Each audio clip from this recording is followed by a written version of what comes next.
Hello and welcome to the MovieKing Podcast. My name is David Jurmann and I'll be your host.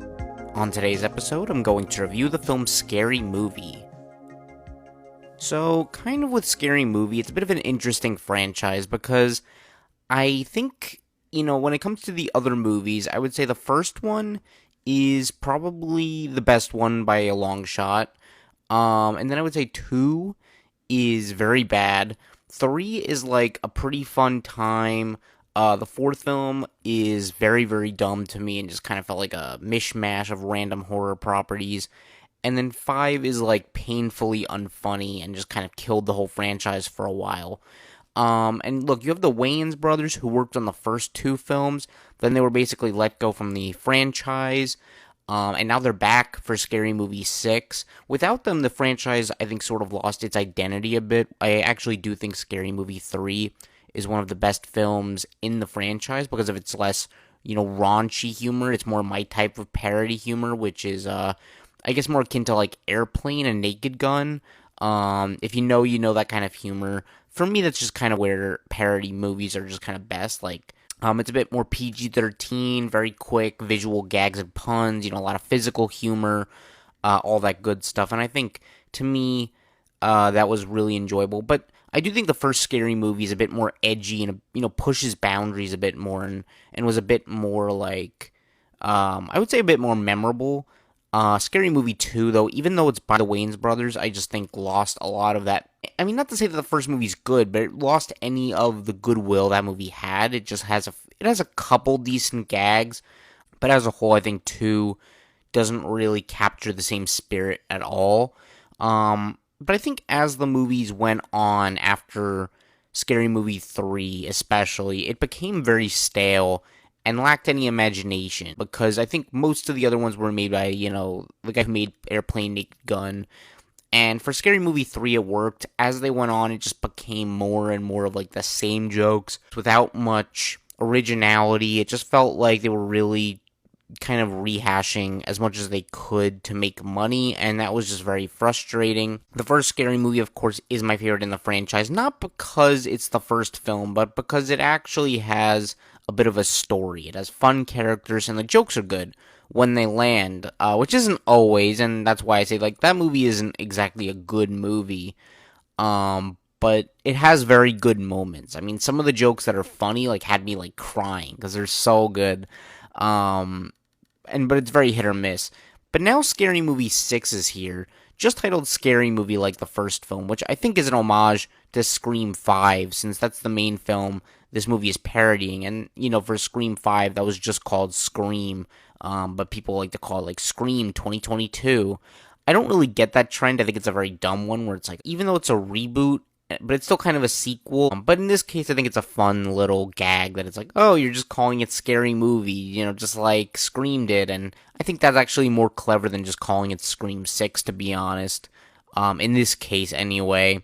But it's trying to be a sequel to the other Scary Movies. And it's also a reboot for this franchise, down to legacy characters, their children, fan service, and everything else you'd expect.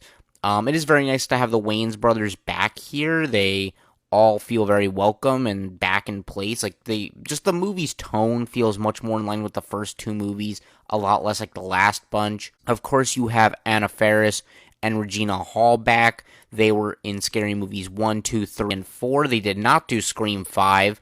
I actually think it's very funny how much this movie, like, pokes fun at the fact that they continued the Scary Movies, with Anna and Regina, despite the Wayans brothers not being there. I thought that was very funny, and also the movie kind of acknowledges that Scream 5 is just the one we don't talk about. So there were some nice self-aware jokes in here that I thought were pretty funny. But here's the thing, like, you ask, like, is Scary Movie 6 a good movie? And I would say no. To be honest, I don't think any of them are good movies, though. Like, I don't think saying Scary Movie 6 not being a good movie is, like, saying much. Like, I don't think any of them are all that great. But the question is it funny? That's the real question. And I think some of the movies are pretty funny.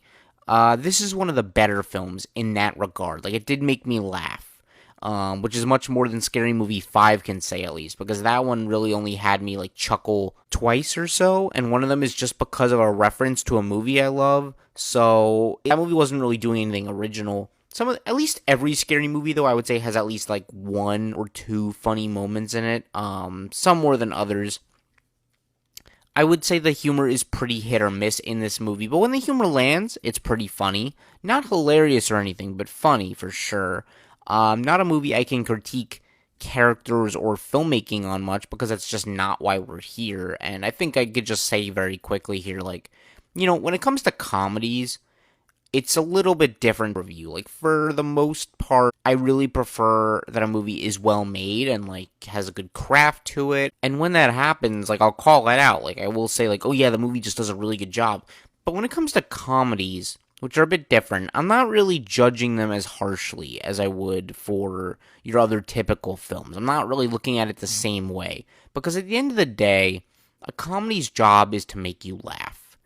And even if the story isn't great, even if the characters aren't great, it doesn't really matter. As long as I'm laughing and having a good time, that's what matters, at least in a comedy. And actually, I will say, the cinematography and like the production design and all that, it's actually pretty good here. Like, they did a very good job of recreating the sets and the feel to the horror movies they were parodying. Like, I actually think in a lot of ways, it's actually a pretty good-looking movie. Like, it doesn't look cheap to me. Like, this movie didn't look like it cost, like, a nickel. Like, it actually looked like they put a lot of money into it to kind of recreate these scenes. Not that horror movies are very expensive to make, but just for instance, like, the scene where they're doing a Get Out parody, like, it actually does a good job at recreating the living room, and, like, you know exactly what you're watching because they really did a good job of getting the production design down. And also, the color grading is good. Like, I noticed a bit of a different color grade for different horror movies they were doing. It just looked nice. The movie looks very nice. But anyway, that wasn't what the point of that was. That was just kind of a bit of a tangent. But what I'm getting at, though, is even if all that stuff isn't great, it doesn't really matter in a comedy. Because as long as I'm laughing and I'm having a good time, that's what matters. At least in a comedy, because in any other movie that stuff would matter a lot more. In a comedy, you have one job and it's make me laugh. And I would say comedy is one of the most subjective genres out there. Horror is probably the other one, and this movie's kind of blending both together. Someone might find this movie hilarious, others might find it offensive, and then you have other people who may not even react either way. They may just be kind of meh throughout the whole thing. But that's what makes horse races, and I know the Wayans were going for something more edgy and offensive here, which I will say it may sound wrong when I say it, but in a way, it was actually kind of refreshing. We just have so many comedies come out recently that feel very, like, tame, very toned down, like they feel like they're just trying to appeal to everyone. And I think jokes can be a very delicate thing. Like, I think there's such a thing as crossing the line. I do think there is such a thing as being offensive to people in like a way that's not funny. And I would say in the case of this movie, I thought most of it was fine to me. I do think there are a few jokes here that I would say they either were too soon or they crossed the line a bit too far for me. But I don't think this is like a movie that's going to like really offend like a ton of people like seriously. And I don't think a movie should offend someone to the point where they're like really hurt by it. But I do think it's nice that we see a movie that just kind of pokes fun at everyone, regardless of politics, regardless of age, whatever it may be. This movie's poking fun at everyone. And when you're poking fun at everyone, you can kind of laugh at it because it's like, okay, like you're making fun of me, you're making fun of someone else. And that's kind of nice actually, because it just, again, comedy has been very tame a lot of the time recently, and this movie is really trying to say like, hey, we can actually kind of try to poke fun at everyone again. And that may not be for you. If it's not for you, then don't even bother watching this movie because you're not going to be entertained by it. But if you do kind of like that type of humor, and you're like, I like being made fun of, I like seeing other people made fun of, in a nice, nudgy way. Like, I do think there are a couple of jokes here that do go a little bit too far past the line, and there are a couple that I would certainly cut because I do think they may have overstayed their welcome a bit or done something that probably wasn't too delicate in, like, at least, to the person it's making fun of. I think they could have done a better job of it, especially in regards to, I think, trans characters, sort of like also people with pronouns. Like, I think those jokes were a little bit too far, I would say. Another thing with something going on in politics that it makes fun of for a quick second, I heard my audience literally like groan during that. That was maybe a bit too soon. But anyway, I think for my real issues with the film, though, it wasn't even really too much the comedy. I mean, I will say the comedy's pretty hit or miss, so when it misses, it's not very funny. But when it comes to the film itself, a lot of it just comes down to not really caring much about the story here. And, it's like the bits are good. Like some of the skits they do are nice. And as I said, you don't need too much story in a comedy. But I think you at least need a little something to wrap around the jokes, because otherwise it feels kind of empty. Like when you don't have anything to kind of, tie the jokes together, it just feels very lacking. It feels kind of like you're watching an SNL show. But that's not, and that works in SNL, but it doesn't work really in a movie where it's like an hour and a half long and you're following these characters around. What if they're not doing anything interesting and it's just a bunch of jokes? You start to like wonder, like, okay, like, does this movie have anything else to offer?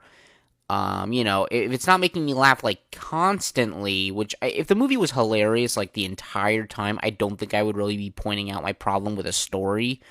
But the fact that it wasn't making me laugh throughout the whole film constantly made me kind of notice the lack of any story, the lack of characters. And I just don't think the characters were all that compelling here either. Of course, you had, Anna Faris and Regina Hall again, and they are fun to see back in this movie. But I think some of the new characters, especially the younger characters, like the children of those characters, those older characters, I just didn't really get the point of that. I liked seeing the older ones more from the other movies. I just didn't understand why we spent so much time here with their children. It just felt like a very bizarre decision to me, especially by the end of the movie. I was like, okay, like, that's what you're going with? Like, that didn't even really feel like a payoff to anything. I don't know, that didn't really feel like the right decision to me. If the characters were better, again, might have helped the story a bit. But in a comedy, as I said, like, laughing is the most important part. I think a lot of my, like, real criticism with the movie beyond the story and stuff is just, like, it's not that funny. Like, it is funny, but it's not funny enough where I'm like, oh my god, I need to watch that again. Or, oh my god, like, I just can't stop laughing at this joke that I saw, like, 3 days ago. And I think, the lack of a story in this movie, though, in addition to some of the jokes not really working, it just kind of made the movie feel a lot longer than it was. But I did like the motive behind the Ghostface killer in this movie. I actually think it's very meta and smart. I'm not sure if the masses are going to get it, like if the general audience is really going to, get what it was going for. But I thought it was kind of brilliant, actually. Like, it's a very well thought out idea. And not that it's like anything you wouldn't, like, ever dream of happening, but I just think especially, like, for this type of movie, it fits so perfectly. And I also think, in kind of ironically, and someone pointed this out online, the motive is actually better than what we got from Ghostface in Scream 7 just earlier this year. Like, that was a terrible motive. This movie, you actually are kind of like, yeah, I get it, man. Like, I get what you're trying to do. And it actually is kind of it's the type of motive you actually would kind of get in a Scream movie. Really well done in that way. I thought that was one of the best parts of the movie, to be honest. But look, this is a fun movie that I enjoyed watching and had a good time with. It's not very good. As a movie, I do think it has a lot of issues. I don't think it's a movie I'm dying to revisit either anytime soon. Not that I really want to revisit a lot of the other scary movies, but I would watch the first one again for sure. Maybe the third one from time to time. And like, look, this is a top 3 scary movie. Like, like 3 of them aren't good. but this is definitely top half of the Scary Movie franchise for me. But as a one-time watch, I did have fun with it, and I certainly enjoyed it more than the other movies in this franchise, at least a few of the others. And if you love these movies, if you really think they're funny and you really get a good kick out of them, then I think you should definitely check this out. But if you don't really enjoy those movies, especially the first couple, where it's a bit more edgy and a bit more, raunchy, I think you can safely sit this one out. It's not going to really do much for you. I think it's a weird case of a movie where it's like, reviews for the film are not good, and I think we can all acknowledge that. But I also think we all kind of knew the reviews wouldn't be good. Like, I was going to watch this movie regardless of how reviews came out, because I was like, I thought the trailer looked pretty fun, and I knew this wasn't going to be a well-rated movie from critics or audiences probably. But I was like, you know what, I'm just curious to watch it. And this is a rare time where I say to completely ignore reviews, ignore even what I'm saying, and go with what you think your sense of humor is like. If you think you would enjoy something like the first couple scary movies or even some of the other scary movies, then give this a watch. You probably will get a kick out of it. But if you don't, then you can skip it.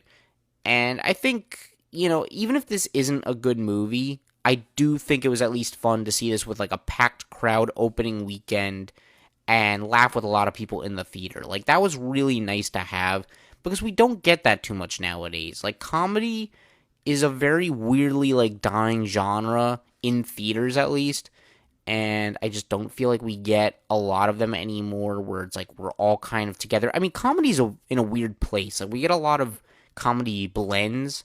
Like, we get, like, rom-coms, we get action comedies, sci-fi comedies, whatever it may be, but we just don't get straight comedies anymore. Like this is a spoof movie. We don't get a lot of those anymore. We had Naked Gun last year, but and we do have a few other comedies this year too. Like Jackass is coming out in a few weeks. We have Fockers-in-Law in November. We have a couple other movies, but really, comedy just doesn't have too much anymore. And whenever something comes to theaters that is comedy, I really try to make an effort to see it and support it. And it's just so fun to laugh with people in the theater. I mean, it's like one of the only genres of a movie that really benefits from watching it in a theater instead of at home. Because when you're watching this at home, like, even if you think it's decently funny, it's not as fun watching it laughing to yourself as it is like watching with a bunch of random peers in an audience. So that made this a bit more of a fun experience. Still not a good movie, but I did have fun watching it. And I'm going to rate Scary Movie a C. And that about does it for this episode. If you want to follow my reviews, you can find me on Letterboxd at MovieKing1224. You can also listen to this podcast on your favorite apps such as Spotify, YouTube, Apple Podcasts, and Amazon Music. If you have any comments or feedback, I would love to hear it and improve the show. And of course, if you've enjoyed this episode, please consider liking, subscribing, and hitting the notification bell to hear more like it. I appreciate you all so much for listening, and I'll talk to you next time. Thank you. Bye-bye.